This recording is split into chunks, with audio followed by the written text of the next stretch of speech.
Hi అండి, అందరికీ నమస్తే. నేనైతే ఇక్కడ ఎరువునైతే చూపిస్తున్నాను చూడండి.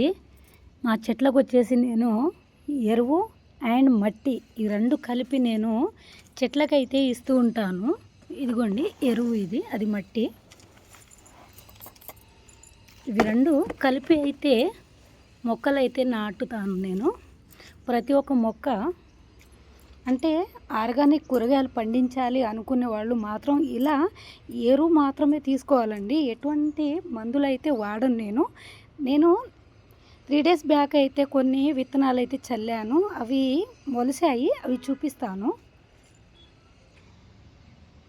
ఇదిగోండి ఈ పూల కుండీలో వచ్చేసి నేను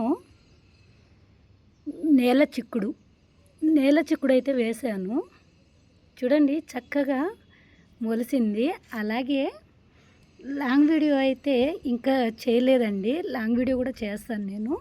ఇది వచ్చేసి పాలకూర, ఇది తోటకూర.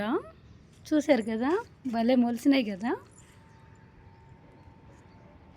ఎరువు చాలా ఉన్నాయండి, పెద్ద వీడియో అయితే చేస్తాను మళ్ళీ నేను.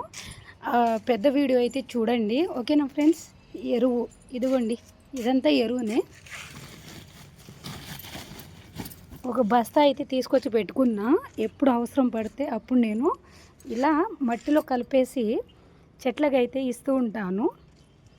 ఇదే బలం అండి. అందుకే మనకు చిన్న చిన్న కవర్లు కూడా చక్కగా కవర్లో వేసినా కూడా మనకు కాయలు చూడండి భలేగా అసలు ఎట్లు ఉన్నాయంటే టమాటా కాయలు చాలా బాగా పండాయండి, చాలా బాగా కాసినాయి మనకు కాయలు అయితే. చూసే ఉంటారు నా వీడియో, ఎవరైనా చూడకపోతే చెక్ చేయండి ఒకసారి. ఇవే కాదు, ప్రతి ఒక్క కూరగాయలు కూడా మనకు చక్కగా కాసినాయండి. ఓకే, వీడియో నచ్చితే లైక్ చేయండి, షేర్ చేయండి, సబ్స్క్రైబ్ చేసుకోండి ఫ్రెండ్స్. ఓకేనా, బాయ్.